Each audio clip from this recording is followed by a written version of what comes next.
In the gritty underworld of Marseille, where loyalties are tested and violence reigns supreme, the film KO 2025 plunges viewers into a relentless battle for survival and redemption. At its heart lies the intertwined fate of Bastien, a former professional MMA fighter haunted by a tragic past, and Kenza, a determined police captain driven by a personal vendetta. Their lives collide amidst a city gripped by the resurgence of a ruthless crime syndicate, the main cowers setting the stage for an explosive narrative where every decision carries life or death consequences. The film opens with a visceral flashback thrusting us into the brutal final moments of a championship fight. Bastien, then at the pinnacle of his career, delivers a devastating blow that results in the unforeseen death of his opponent's father. This single catastrophic event shatters Bastien's world, sending him into a self-imposed exile, a recluse punishing himself for a moment that forever altered the lives of others. This prologue is not merely an exposition of Bastien's past, it's the genesis of a profound debt and unspoken obligation that will ultimately pull him back into the very kind of conflict he sought to escape. The raw emotion of this opening, the cheers of the crowd juxtaposed with the sudden tragedy, immediately establishes the film's intense tone and the high stakes that define its characters' journeys. 2 years later, Marseille is a powder keg. The main cowers, thought to be a relic of the past, re-emerge with brutal efficiency, leaving a trail of bodies in their wake. Their ruthless consolidation of power is evident in a shocking warehouse massacre that draws the attention of Kenza. Kenza is no ordinary cop. Her pursuit of justice is fueled by a deeply personal tragedy, the horrific murder of her brother at the hands of the main cowers. This personal connection makes her relentless, often pushing the boundaries of police protocol, much to the chagrin of her superiors. Her character embodies the unwavering spirit of defiance against overwhelming odds, a lone warrior in a system that often fails to acknowledge the true extent of the evil she fights. The catalyst for Bastien and Kenza's uneasy alliance is Leo, the young son of the man Bastien inadvertently killed. Leo, now a troubled youth entangled in the city's drug trade, witnesses the Mancower massacre. His desperate plea for help, recorded just before he vanishes, becomes the driving force for both Bastien and Kenza. For Bastien, finding Leo is an act of atonement, a chance to reconcile with the ghost of his past. For Kenza, Leo is a crucial informant, the missing link to exposing the Mancowers and bringing them to justice. Their initial interactions are fraught with tension, distrust, and the weight of their shared yet different traumas. Bastien's confession about his past, however, begins to chip away at Kenza's hardened exterior, forging an unlikely bond forged in the crucible of shared danger. As they navigate the treacherous streets of Marseille, KO 2025 delves deep into the moral ambiguities of its characters and the desperate measures they must take. The film explores themes of guilt, redemption, and the enduring power of family, even in its most unconventional forms. The line between law and vigilante justice blurs as Bastien, stripped of his professional identity, relies on his raw combat skills, while Kenza, suspended from the force, uses her street smarts and unyielding determination. Their mission to find Leo is not just about bringing a boy home, it's about confronting the demons of their pasts and challenging the pervasive corruption that threatens to consume their city. The movie plunges us immediately into the intense final minute of a championship fight. Bastien, the challenger, is in a brutal, striking exchange. His focus is palpable, his eyes burning with determination. Spectators, including a young boy named Enzo and his father, scream encouragement. In a shocking turn, Enzo's father collapses, seemingly due to the fight, and dies.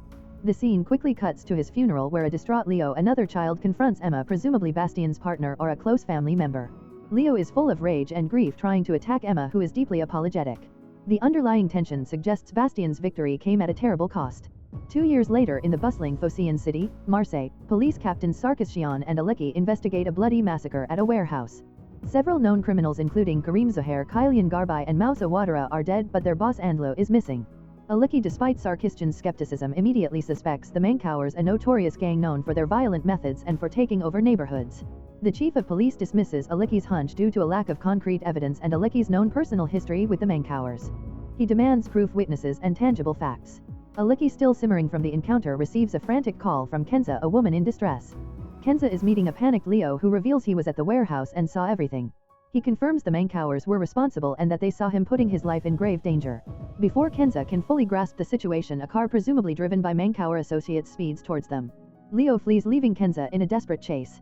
The narrative shifts to Bastien, now a recluse, seemingly punishing himself for the past.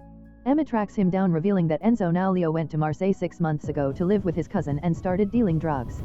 She shows Bastien a desperate voicemail from Leo begging for help just before his phone went dead 5 days ago.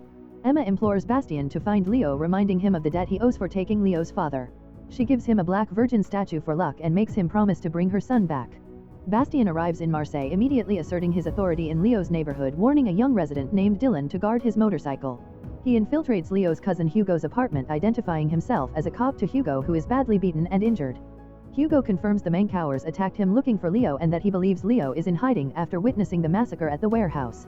He also provides the name Inia and her sister Fatou, who works at the pop club, as potential leads. Meanwhile, the Mancowers are intensely searching for Leo. Their leader, a ruthless man, tortures Andrew using threats against his family to reveal the location of a drug stash at the autonomous port. He also orders his men to find Leo, as the cop, Kenza, is also looking for him, implying Leo is an informant. Kenza, now also at the hospital, is confronted by Bastien. She initially refuses to cooperate, emphasizing the danger and her police authority. However, Bastien's relentless determination and his confession about killing Leo's father in the fight eventually break through. He explains the complicated relationship and his promise to Emma. Kenza, realizing the depth of his commitment, reluctantly agrees to work with him. The police chief, fed up with Kenza's reckless pursuit of the main cowers, suspends her and confiscates her gun and badge, convinced she's out of control. Despite this setback, Kenza shares the information about Fatou and the pop club with Bastien. Undeterred by her suspension, Kenza decides to join Bastien, highlighting her personal vendetta against the Mancowers and revealing that Leo is her informant who witnessed a murder committed by the gang. She believes Leo is still alive and hiding, and they must find him before the Mancowers do. The Mancowers, aware of Bastien and Kenza's involvement, intensify their search for Leo, plastering wanted posters with his face everywhere. They believe Leo ratted them out and want him dead. Bastien and Kenza arrive at the pop club, a chaotic and dangerous environment. They approach Fatou, who denies knowing Leo or Inia. The club's bouncers aggressively intervene and Bastien is forced to fight them off. During the brawl, Kenza identifies one of the bouncers as Eric and shouts for Fatou.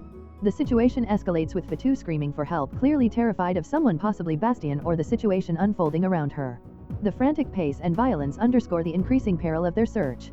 The movie picks up with Bastien and Kenza facing the formidable bouncers at the pop club. Despite being outnumbered, Bastien's fighting prowess shines through as he takes them down. Fatou, terrified, eventually reveals that her sister Inia, Leo's girlfriend, is staying at her mother's apartment in Ballon, a notorious neighborhood where police rarely venture. Kenza is worried Inia might warn Leo, but Fatou assures them Inia wants to help. Back at Kenza's apartment, Bastien nurses his injuries while Kenza tends to them. The tension between them, previously one of animosity, begins to soften. Kenza confides in Bastien about her personal vendetta against the Mancowers. They brutally murdered her brother, a community outreach worker, and sent her a video of his death. She explains that the Mancowers are cunning, always a step ahead, and are secretly building an empire in Marseille. She admits she's the only one who believes they've truly returned. Bastien is visibly moved by her story. Later, the Mancower leader in his office is orchestrating a truce with a rival gang leader named Murad. The Mancowers, having seized Andela's merchandise, demand complete control over all drug trafficking in Marseille, allowing other gangs to operate only as their distributors. Murad is hesitant, but the Mancower leader's ruthlessness is clear. He also orders Fatou to his office after learning she tipped off Bastien and Kenza, and demands that Aleki be found. The next morning, Bastien and Kenza head to Ballon. The apartment building is noisy, confirming Leo's presence. Kenza calls out to Leo, who after some hesitation opens the door. He's with Inia. Leo is visibly angry at Bastien's presence, still holding on to the grief from his father's death. Kenza tries to reason with him, emphasizing the immediate danger. Just then, police sirens wail. Kenza's superior, Chief Canistra, has deployed all available intervention teams to Ballon, likely tipped off by the Mancowers. Bastien, Kenza, Leo, and Inia are caught in a desperate chase through the labyrinthine building, pursued by both the police and the Mancowers. They narrowly escape, with Inia being taken to safety by a colleague of Kenza's. Kenza is then called into Canistra's office along with Sarkisian and is severely reprimanded for her insubordination. While waiting, Leo confronts Bastien about the Black Virgin statue his mother gave him. Bastien tells him to keep it, acknowledging its significance. Leo, despite his lingering anger, thanks Bastien for saving him, recognizing the risks he took. Bastien, in a moment of unexpected vulnerability, shares his own experience of losing his father at Leo's age and the rage that consumed him. He tells Leo that while the anger may never fully disappear, it can be transformed into strength with the right support. Inside the police station, Leo recounts what he witnessed at the warehouse. He had started working for Andela's crew and overheard them planning a big thing with their contact. Curious, he went to the warehouse only to find Andela's men already subdued by the Mancowers. Leo describes how Andela's contact, wearing a cap, orchestrated a betrayal, selling out Andela's crew to the Mancowers. He then witnessed Abdel Mancower, the gang leader, brutally murder one of Andela's men who tried to resist. Kenza's phone rings, informing her of shots fired at Sebastopol Square. As she prepares to respond, she questions Leo again about his initial fear when he saw the police. Leo reveals that Andela had a mole within the police force known as the cop, who was the contact wearing the cap. Kenza, in a shocking realization, immediately suspects Benoit, a fellow officer.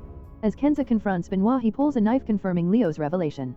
Benoit the mole attempts to kill Leo to silence him, revealing his deep involvement with the Mancowers. Bastien intervenes and a violent struggle ensues. Bastien and Kenza with Leo escape through an emergency exit, pursued by Benoit and other Mancower operatives. The chase leads them to a confined space where they confront Abdel Mancower, the gang leader, and his men, including Benoit.